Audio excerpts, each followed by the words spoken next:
ராதே கிருஷ்ணா. ஸ்ரீமதே ராமானுஜாய நமः. யோ நித்யம் அச்சுத பதாம்புஜ யுக்ம ருக்ம வியாமோகதாம் ஸ்ததிதராணி திருணாய மேனே அஸ்மத் குரோர் பகவதோ தயைக்க சிந்தோஹோ ராமானுஜஸ்ய சரணம் சரணம் பிரபக்ஞே. பெண் பிள்ளை அழகாக பேசின்னு வரா. ராமானுஜர் பற்றின வாக்கியமே ராமானுஜர்கிட்டயே சொல்லற அழகா.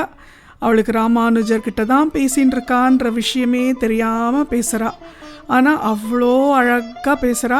அவள் பேசுகிற ஒவ்வொரு வாக்கியமும் முத்து முத்தாக இருக்குது. ராமானுஜர் ரசிச்சுன்னு இருக்கார். 51வது வாக்கியம். இங்கும் உண்டு என்றேனோ பிரகலாதனை போலே, இங்கில்லை என்றேனோ ததிபாண்டனை போலே, காட்டுக்கு போனேனோ பெருமாளை போலே, கண்டு வந்தேன் என்றேனோ திருவடியை போலே, இரு கையும் விட்டேனோ திரௌபதியை போலே, இங்கு பால் பொங்கும் என்றேனோ வடுக நம்பியை போலே, இருமிடறு பிடித்தேனோ செல்வப்பிள்ளையைப் போலே, நில் என பெற்றேனோ இடையாற்றூர் நம்பியை போலே, நெடுந்தூரம் போனேனோ நாதமுனிகளைப் போலே. இதுதான் ப்ரீவியஸாக பார்த்த வாக்கியம். இப்போ 60th வாக்கியம், 60வது வாக்கியம். அவன் போனான் என்றேனோ மாருதி ஆண்டானை போலே. அவன் போனான் என்றேனோ மாருதி ஆண்டானை போலே. ரொம்ப அழகான ஒரு வாக்கியம். இதுவும் ராமானுஜர நேர் சம்பந்தப்பட்ட ஒரு வாக்கியம். ஸோ நம்ம இந்த ப்ரீவியஸ் ஒரு வாக்கியத்தில் பார்த்தோம் இல்லையா, ராமானுஜர் ஸ்ரீரங்கத்தை விட்டு கிளம்பக்கூடிய ஒரு சந்தர்ப்பம் வந்தது. இந்த கிருமி கண்ட சோழன் அவன் சன்னியாசிகள்லாம் அந்த ஊரில் இருக்கக்கூடாதுன்ட்டு துரத்தி விட்டுட்டான். அப்போது ராமானுஜர் அந்த ஊரை விட்டு நேராக மேல்கோட்டைக்கு வந்துட்டார். மேல்கோட்டையில் அவர் அழகாக அப்போ தான் அந்த மேல்கோட்டையோட செல்வநாராயணன் கிடச்சார். அழகாக அந்த மேல்கோட்டை திருநாராயணன் கிடச்சார். அப்புறம் செல்வநாராயணன் தேடி கண்டுபிடிச்சி டெல்லி பாதுஷா ஒரு அரண்மனையிலேருந்து அந்த செல்வநாராயணனையும் மீட்டுன்னு உற்சவராக இங்கே பிரதிஷ்டை பண்ணி அழகாக அந்த கோவிலோட ஸ்தாபனை ஆச்சு. இன்றைக்கும் நீங்கள் மேல்கோட்டை போனீங்கன்னா செல்வநாராயணன் ராமானுஜர் டெல்லி பாத்ஷாவோட அரண்மனையிலேருந்து கொண்டு வந்த ராமானுஜர் கொண்டு வந்த அந்த பெருமாளை தான் உற்சவராக நீங்கள் பார்ப்பேன். சம்பத்குமார்னு பேர் செல்வநாராயணன். அண்ட் அந்த பெருமாள் இந்த உற்சவர் மூர்த்தி சம்பத்குமார். மூலவர் பெருமாளுக்கு ராமானுஜருக்கு பெருமாள் கனவுல தட் இஸ் அனுபூத்தின்னு சொன்னேன் இல்லையா, அந்த மாதிரி சொல்லி அந்த புத்துக்குள்ளே கிடச்ச அந்த விக்கிரகம். ஸோ இப்போ கூட நீங்கள் மேல்கோட்டை போனீங்கன்னா அந்த விக்கிரகங்கள் தான் அங்கே இருக்குது. ஸோ அழகாக அது ராமானுஜர் அழகாக பிரதிஷ்டை பண்ணி அதுக்கு அவ்வளோ வருஷம் அந்த சிறந்த பூஜைகள் எல்லாம் நடத்தின விக்கிரகங்கள் அந்த விக்கிரகங்கள். ஸோ இப்போது ராமானுஜர் மேல்கோட்டையில் இருக்கார். ஸ்ரீரங்கம் விட்டு 12 வருஷம் மேலே ஆயிடுத்து. அவர் பாட்டுக்கு மேல்கோட்டையில் இருந்துட்டுருக்கார். ஆனால் அவர் மனசெல்லாம் ஸ்ரீரங்கத்தில் தான் இருக்குது. ரங்கநாதரை ரொம்ப வருஷமாச்சு பார்த்து. ரங்கநாதர் எப்படி இருக்காரோ தெரியல, அந்த ராஜா என்ன பண்ணான்னு தெரியல. அப்புறம் இவரோட குருகள் பெரிய நம்பி அவர் எப்படி இருக்காருன்னு தெரியல. அப்புறம் இவரோட சிஷ்யர் எப்படி இருக்காருன்னு தெரியல. ஸோ இதெல்லாம் அவர் மனசில் உடச்சலாக இருந்துட்டுருக்கு. இவர் சரி நம்ம எப்படி திரும்பியும் ஸ்ரீரங்கம் போகலாமா வேண்டாமான்ற விஷயமே தெரியலையேன்ட்டு தவிச்சுட்டுருக்கார். ஏன்னா அந்த காலத்துலலாம் நமக்கு வாட்ஸ்அப்பு ஃபோனு அதெல்லாம் எதுவுமே கிடையாது. ஸோ ஏதாவது தெரிஞ்சுக்கணும் விஷயம்னா நேராக போய் தான் பார்த்துட்டு வரணும். ஸோ அப்போ என்ன நினைக்கிறார், இவரோட சிஷ்யர் 2 பேரை அமுச்சு அங்கே என்ன இருக்குது அப்படின்னு பார்த்துட்டு வர சொல்லலாம் அப்படின்னு சொல்லி இவரோட ஒரு சிஷ்யனை 2 சிஷ்யரை தேர்ந்தெடுக்கிறார். ஒரு சிஷ்யர் மாருதி ஆண்டான் அப்படின்னு ஒரு சிஷ்யன். இன்னொரு சிஷ்யர் அம்மங்கி அம்மாள் அப்படின்னு ஒரு லேடி. ஸோ இவா 2 பேரையும் தேர்ந்தெடுத்து இவாளை அனுப்புகிறா. நீங்கள் 2 பேரும் ஸ்ரீரங்கம் போய் அங்கே நிலவரமெல்லாம் எப்படி இருக்குன்னு பார்த்துன்னு வாங்கோ. நம்ம திரும்பி ஸ்ரீரங்கத்துக்கு போக முடியுமா அப்படின்றத தெரிஞ்சுன்னு வாங்கோ அப்படின்னு சொல்லி அவளை அனுப்புகிறாள். அவள் நடந்து போகிறாள். அந்த காலத்தில் நடந்து போனோம். மேல்கோட்டை எங்கே இருக்குது, ஸ்ரீரங்கம் எங்கே இருக்குது, அவ்வளோ தூரம் நடந்து போய் ஸ்ரீரங்கத்துக்குள்ளே போகிறாள்.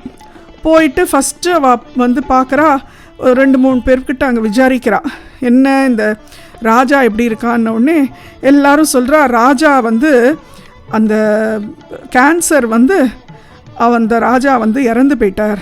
ஸோ இந்த கிருமி கொண்ட சோழன் கேன்சர் வந்து இறந்து போயிட்டார் அப்படின்னு எல்லாரும் சொல்கிறா. உடனே இவளுக்கு ரொம்ப சந்தோஷம், பாடா அந்த ராஜா இறந்து போயிட்டார் அப்படின்ட்டு. அது மட்டும் இல்லாமல் எல்லா மக்கள்லாம் என்ன சொல்கிறான்னா, அந்த ராஜாவோட மகன் அவன்தான் இப்போது ராஜாவாக இருக்கான். அவனுக்கு வந்து அவள் அப்பா பண்ண தப்பெல்லாம் அவன் திருத்தறதுக்கு பார்க்குறான். ஏன்னா அவள் அப்பா நிறைய தப்பு பண்ணியிருக்கா, இந்த சன்னியாசிகளெல்லாம் விரட்டி அந்த மாதிரிலாம் தப்பு பண்ணியிருக்கா. அதனால் அவன் ரொம்ப வேதனையாக இருக்கான். அதனால் எல்லாரையும் தேடி திரும்பியும் ஸ்ரீரங்கத்துக்குள்ளே கூட்டின்னு வந்துட்டுருக்கான். அவர் வந்து ராமானுஜரையும் தேடின்னு இருக்கார். ஏன்னா ராமானுஜர் பாவம் இந்த ஊரை விட்டு போயிட்டாரே அப்படின்னு அவருக்கு ரொம்ப வருத்தம் அப்படின்னு விஷயத்தையும் சொல்கிறார். சொன்ன உடனே இவளுக்கு பரம சந்தோஷம். அப்பா, நம்ம வந்து திரும்பியும் ஸ்ரீரங்கத்துக்கு வரக்கூடிய வேலை வருது அப்படின்ற ஒரு திருப்தியோடு இவள் 2 பேரும் பேசிக்கிறாள். அதுக்கப்புறம் அவள் அப்படி விசாரிக்கிறா. பெரிய நம்பியை பற்றி விசாரித்த உடனே பெரிய நம்பி வந்து இந்த ராஜா இருந்தபோது பெரிய நம்பியோட கண்களை வந்து குத்திட்டான். அவருக்கு 2 கண்களும் போயிடுத்து. கண்கள் போனதுக்கப்புறம் அவர் திரும்பியும் ஸ்ரீரங்கத்துக்கு வர வழியிலேயே அவர் ரொம்ப உடம்பு தள்ளாமல் அவர் வந்து பரமபதிச்சுட்டார் அப்படின்னு சொல்கிறா. ஸோ அப்போது இவாளுக்கு ரொம்ப வேதனை ஆகிடுது, ஐயோ பெரிய நம்பி வந்து உயிரை விட்டுட்டாரே அப்படின்னு. அப்புறம் ராமானுஜரோட ஒரு சிஷ்யன் கூரத்தாழ்வார்னு, அவரும் அங்கே தான் இருந்தார். அவர் என்ன ஆனார்னு கேட்ட உடனே கூரத்தாழ்வார் வந்து ராஜா அதே மாதிரி கண்ணை பறிக்கணும் அப்படின்னு சொன்ன உடனே கூரத்தாழ்வார் வந்து எனக்கு வந்து இந்த கண்ணை நீங்கள் என்ன பறிக்கிறது, நானே என் கண்ணை எடுத்துக்கிறேன்ட்டு அந்த ராஜாவோட அரண்மனையிலேயே ராஜா முன்னாலேயே தன் கண்ணை தானே எடுத்துட்டார் அப்படின்னு சொல்லி அவரே அவர் கண் 2த்தையுமே பறிச்சுட்டார் அப்படின்ன உடனே இவளுக்கு ரொம்ப கஷ்டமாக இருக்குது. பாவம் அந்த கூரத்தாழ்வார் அப்படின்னு எப்பேர். ஏன்னா அவருக்கு வந்து என்னோட ஆச்சாரியனை காணாத கண்கள் மற்ற எதுவும் காணக்கூடாது அப்படின்னு. ஏன்னா நம்மாழ்வாரோட மதுரை கவி ஆழ்வார் இருந்தார்ல, என் தெய்வத்தை காணாத கண்கள் மற்றொன்றும் காணாதுன்னு. அந்த மாதிரி இந்த கூரத்தாழ்வாரும் அவர் பயங்கர ஆச்சாரிய பிரியர்.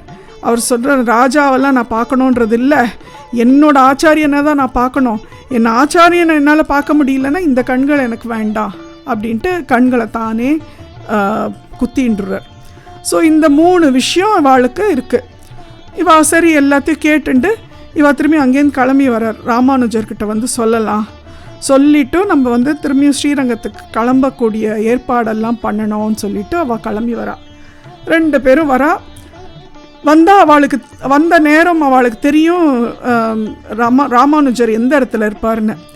அவர் வந்து இதில் இருக்கார், அது பேர் என்ன, தப்போவனமில் இருக்கார். தபஸ் பண்ணுற இடத்துல தப்போவனத்தில் இருக்கார். நேராக அங்கே போயிடுறாவா. போன உடனே ராமானுஜர் இவாளை பார்த்த உடனே ஒரே சந்தோஷம், வந்துட்டாளான்னு வெயிட் பண்ணின்னு இருக்கார். ஏன்னா அவருக்கு வந்து ஆர்வமாக இருக்குது, இங்கே என்ன நடந்திருக்கு, ஸ்ரீரங்கத்தில் எப்படி இருக்கா எல்லாரும், என்ன நிலைமை, போகலாமா ஸ்ரீரங்கத்துக்கு. ஏன்னா அவருக்கு ஸ்ரீரங்கநாதரை பார்க்கணும். அவருக்கு அந்த ஒரு ஏக்கத்தில் இருக்கிறதுனால எப்படியாவது ஸ்ரீரங்கத்துக்கு திரும்பி கிளம்பி போகணுன்னு அவர் எண்ணத்தில் இருக்கார். ஸோ இவள் வந்த உடனே அப்படியே ஆர்வத்தோடு கேட்குறா.